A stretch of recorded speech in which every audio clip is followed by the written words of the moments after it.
जिसके जीय प्राण है,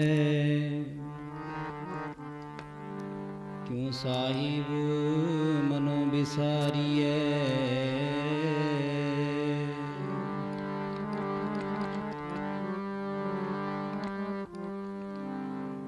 ओ जेड़े राहे राही जांदे, एक दिन तू भी तुर जाना। जेड़े राहे राही जांदे, दिन तू भी तुर जाना। जेड़े राहे राही जांदे, एक दिन तू भी तुर जाना। जेड़े राही राही एक दिन तू भी तुर जाना।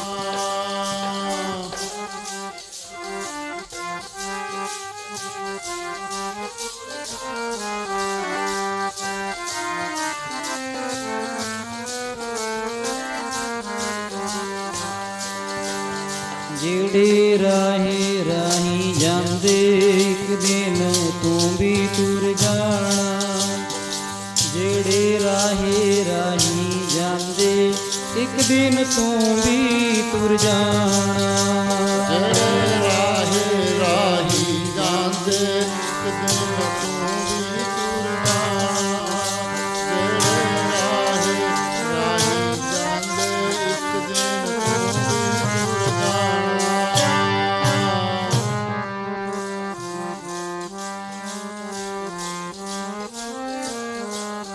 जेड़े राहे राही जांदे, एक दिन तू भी तुर जाना। तू भी तुर जाना, तू भी तुर जाना। एक दिन तू भी तुर जाना, तू भी तुर जाना। एक दिन तू भी तुर जाना, तू भी तुर जाना। तू भी तुर जाना।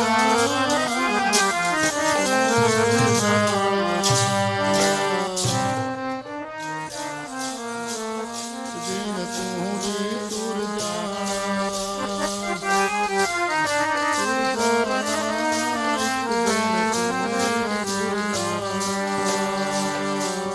तू भी तुर जाना, तू भी तुर जाना।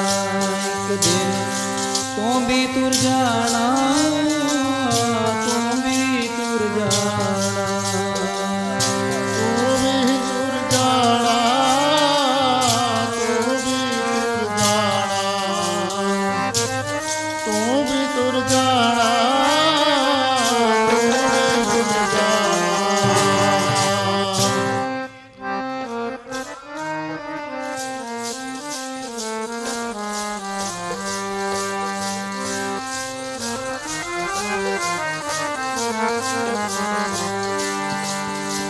जेड़े राहे राही जांदे, जेड़े राहे राही जांदे। जेड़े राही जांदे, जेड़े राहे राही जांदे।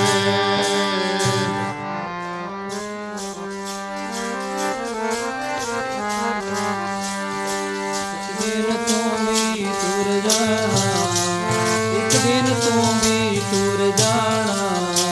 एक दिन तू भी तुर जाना, एक दिन तू भी तुर जाना।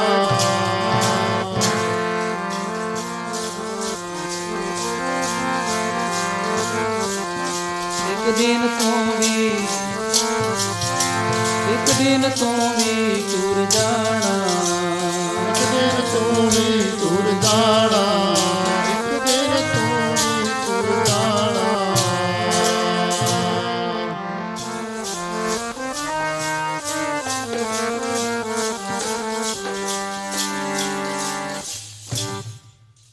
जुगो जुग अटल,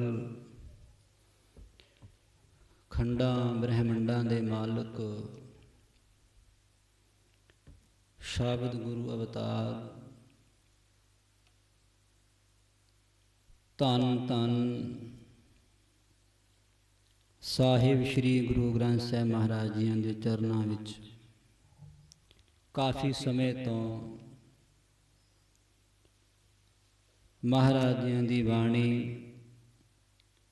ਵੈਰਾਗਮਈ ਸ਼ਲੋਕ ਆਪ ਨੇ ਸਰਵਣ ਕੀਤੇ ਨੇ, ਜੋ ਕਿ ਆਪ ਨੂੰ ਪਤਾ ਹੀ ਹੈ। ਸਾਡੇ ਬਹੁਤ ਹੀ ਸਤਿਕਾਰਯੋਗ ਸਰਦਾਰ ਕੁਲਦੀਪ ਸਿੰਘ ਜੀ, ਆਪ ਦੇ ਪਰਿਵਾਰ ਨੂੰ, ਰਿਸ਼ਤੇਦਾਰ, ਸਾਕ ਸੰਬੰਧੀਆਂ ਨੂੰ ਸਰੀਰਕ ਵਿਛੋੜਾ ਦੇ ਗਏ ਨੇ, ਔਰ ਉਹਨਾਂ ਦੀ ਰੂਹ ਦੀ ਸ਼ਾਂਤੀ ਵਾਸਤੇ ਸ੍ਰੀ ਸਹਿਜ ਪਾਠ ਪ੍ਰਾਰੰਭ ਹੋਏ, ਸੰਪੂਰਨਤਾਈਆਂ ਹੋਈਆਂ ਨੇ। ਅੰਤੇ ਸਤਿਗੁਰ ਬੋਲਿਆ, ਮੈਂ ਪਿਛੈ ਕੀਰਤਨ ਕਰੇ ਹੋ ਨਿਰਵਾਣ ਜੀਓ ਦੇ ਮਹਾਵਾਕਾਂ ਅਨੁਸਾਰ। ਹਰੀ ਜਸ ਕੀਰਤਨ ਭਗਤੀ ਦਾ ਆਨੰਦ ਆਪਾਂ ਨੇ ਮਾਣਨਾ ਹੈ। ਦਾਸ ਦੇ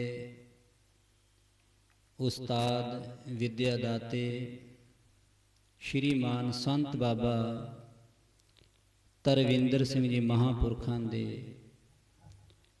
ਪਿਤਾ ਜੀ ਦਾ ਇਹ ਵਿਛੋੜਾ ਸਾਨੂੰ ਸਾਰੇ ਵਿਦਿਆਰਥੀਆਂ ਨੂੰ ਹੈ, ਜਿੱਥੇ ਪਰਿਵਾਰ ਨੂੰ ਹੈ, ਕਿਉਂਕਿ ਪਰਿਵਾਰ ਦੇ ਵਿੱਚੋਂ ਪਿਤਾ ਦਾ ਸਾਇਆ ਉੱਠ ਜਾਣਾ ਇਹ ਬਹੁਤ ਵੱਡਾ ਦੁੱਖ ਹੋਇਆ ਕਰਦਾ ਹੈ, ਬਹੁਤ ਵੱਡਾ।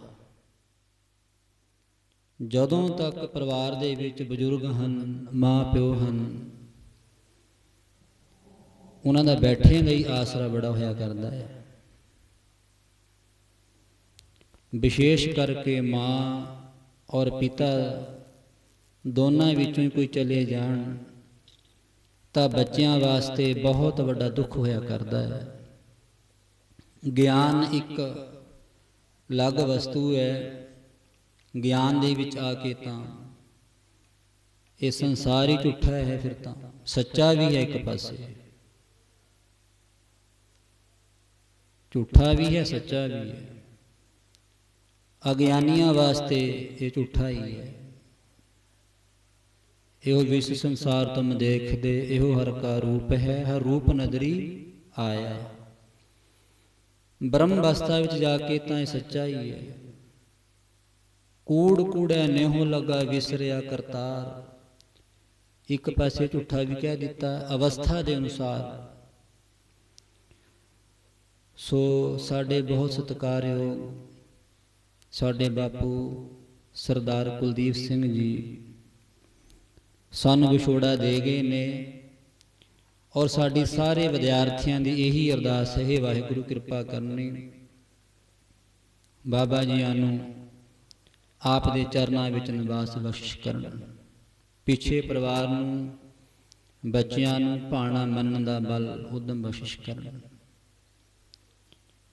ਇਹ ਸੰਸਾਰ ਦੀ ਰੀਤ ਹੈ, ਇੱਥੇ ਜੋ ਆਇਆ ਸੋ ਚੱਲ ਸੀ, ਸਭ ਕੋਈ ਆਈ ਬਾਰੀ ਹੈ। ਜੋ ਦੇ ਵਿੱਚ ਸਾਰਾ ਸੰਸਾਰ ਆ ਗਿਆ, ਹਾਥੀ ਕੀੜੇ ਮਕੌੜੇ ਸਾਰਾ ਕੁਛ ਵਿੱਚ ਹੀ ਆ ਜਾਂਦਾ ਹੈ।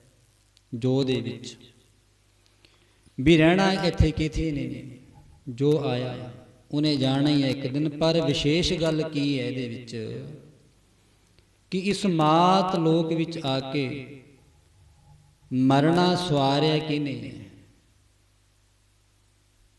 ਇੱਥੋਂ ਖਾਲੀ ਕੌਣ ਗਿਆ, ਭਰ ਕੇ ਕੌਣ ਗਿਆ, ਇਹ ਵਿਚਾਰ ਕਰਨੀ ਆਪਾਂ ਨੇ। ਇੱਥੇ ਆਉਂਦੇ ਹੀ ਸਾਰੇ ਹੀ ਆਪਾਂ ਕਰਮਾਂ ਦੇ ਵਧੇ ਹੋਏ ਆ ਜਾਂਦੇ ਹਾਂ, ਜੰਮਦੇ ਹਾਂ, ਮਰਦੇ ਹਾਂ, ਫਿਰ ਜੰਮ ਜਾਂਦੇ ਹਾਂ, ਫਿਰ ਮਰ ਜਾਂਦੇ ਹਾਂ। ਪਰ ਇੱਥੋਂ ਲਾਹਾ ਕੀ ਖਟਿਆ, ਇਹ ਸ਼ਰੀਰਾ ਮੇਰਿਆ ਇਸ ਜਗ ਮੈਂ ਆਏ ਕਹਿ, ਕਿਆ ਤੁਧ ਕਰਮ ਕਮਾਇਆ, ਕਿ ਕਰਮ ਕਮਾਇਆ ਤੁਧ ਸਰੀਰਾ ਜਾ ਤੂ ਜਗ ਮੈਂ ਆਇਆ। ਜਿਨ ਹਰ ਤੇਰਾ ਰਚਨ ਰਚਿਆ, ਸੋ ਹਰ ਮਨ ਨ ਵਸਾਇਆ। ਮਾਰ ਕਹਿੰਦੇ ਭਾਈ ਇਸ ਮਾਤ ਲੋਕ ਦੇ ਵਿੱਚ ਆ ਕੇ ਘਰੇਲੂ ਕੰਮਕਾਰ ਸਾਰੇ ਹੀ ਕਰਨੇ ਹਨ, ਬੱਚੇ ਵੀ ਪਾਲਣੇ ਹਨ, ਨੌਕਰੀਆਂ ਵੀ ਕਰਨੀਆਂ ਹਨ, ਸਭ ਕੁਛ ਕਰਨਾ ਹੈ। ਪਰ ਜਿਹੜਾ ਵਾਹਿਗੁਰੂ ਹੈ ਨਾ, ਪਰਮੇਸ਼ਰ ਹੈ, ਉਹਨੂੰ ਨਹੀਂ ਇੱਥੇ ਭੁੱਲਣਾ ਕਿ ਬਸ।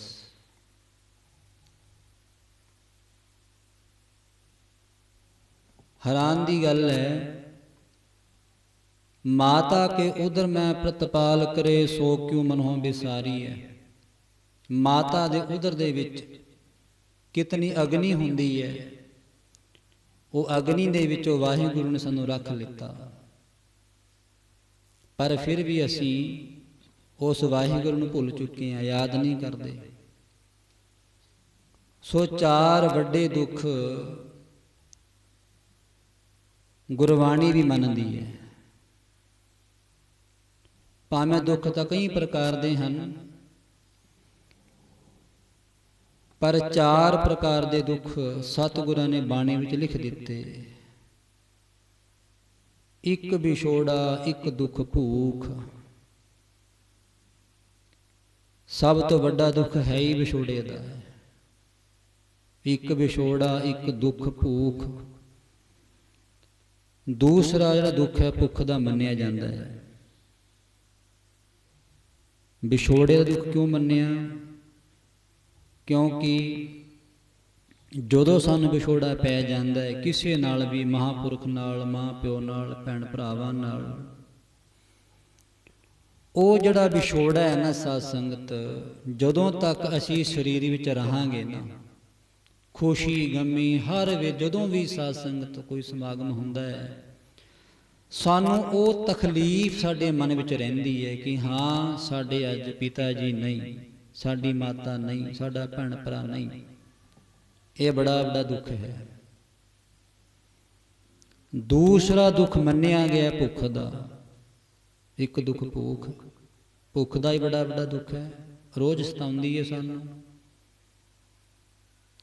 ਭੁੱਖ ਤਾਂ ਵੈਸੇ ਕਈ ਪ੍ਰਕਾਰ ਦੀ ਹੈ, ਮਨ ਦੀ ਭੁੱਖ ਵੀ ਹੈ, ਮਨ ਵੀ ਨਹੀਂ ਰੱਜਦਾ ਸਾਡਾ, ਉਹ ਅੰਤਰੀਵ ਅਰਥ ਚਲੇ ਜਾਂਦੇ ਨੇ। ਇੱਕ ਦੁੱਖ ਸਖਤ ਵਾਰ ਜਮਦੂਤ। ਤੀਸਰਾ ਦੁੱਖ ਹੋਇਆ ਕਰਦਾ ਜਮਦੂਤਾਂ ਦੇ ਡੰਡਿਆਂ ਦਾ। ਸਾਧ ਸੰਗਤ, ਬ੍ਰਹਮ ਗਿਆਨੀ ਮਹਾਂਪੁਰਖਾਂ ਦਾ ਕਥਨ ਹੈ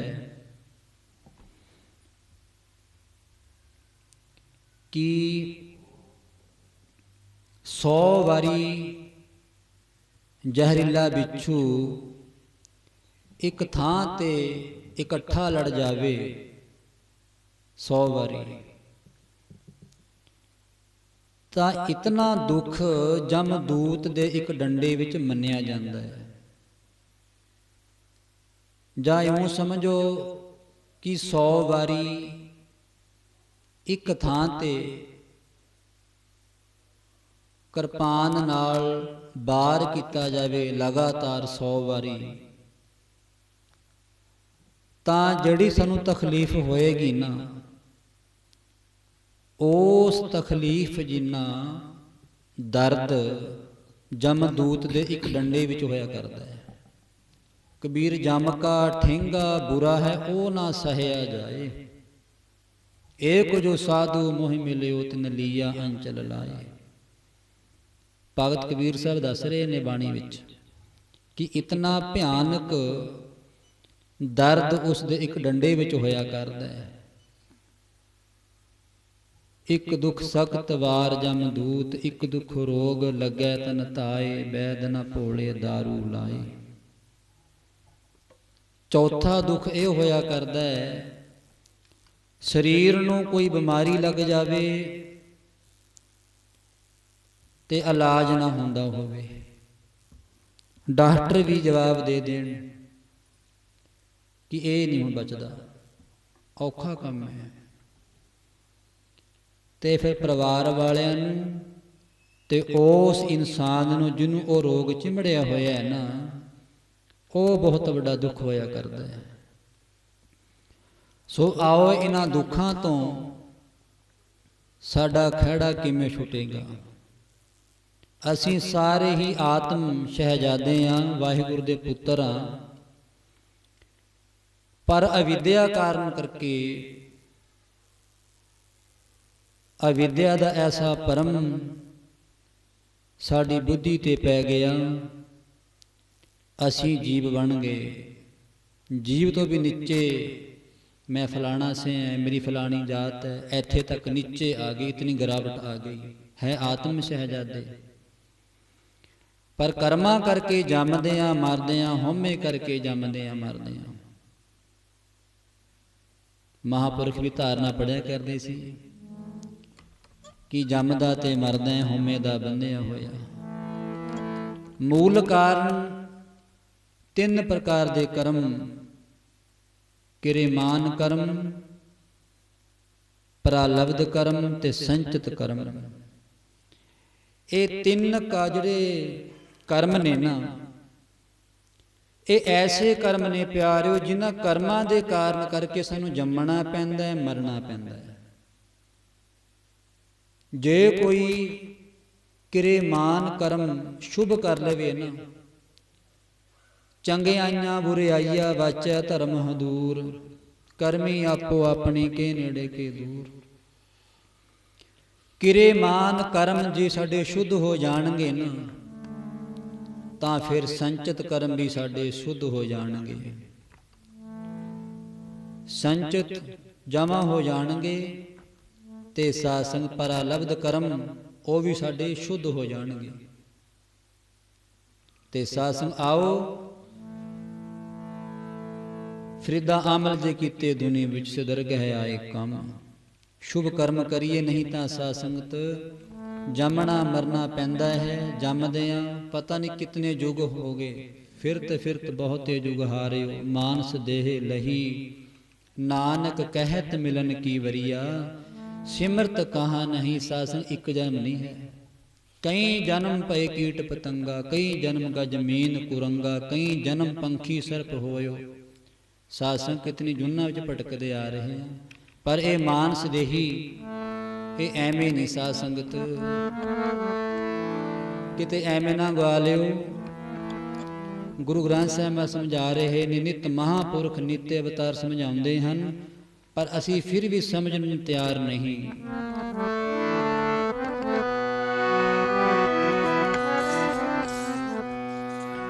ਉਹ ਮਾਨਸ ਦੇਹੀ ਨਾ ਦਵਾਰੇ ਤੈਨੂੰ ਮਿਲਣੀ, ਜੁਗਾਂ ਦੇ ਜੁਗ ਬੀਤ ਜਾਣਗੇ। ਮਾਨਸ ਦੇਹੀ ਨਾ ਦਵਾਰੇ ਤੈਨੂੰ ਮਿਲਣੀ, ਜੁਗਾਂ ਦੇ ਜੁਗ ਬੀਤ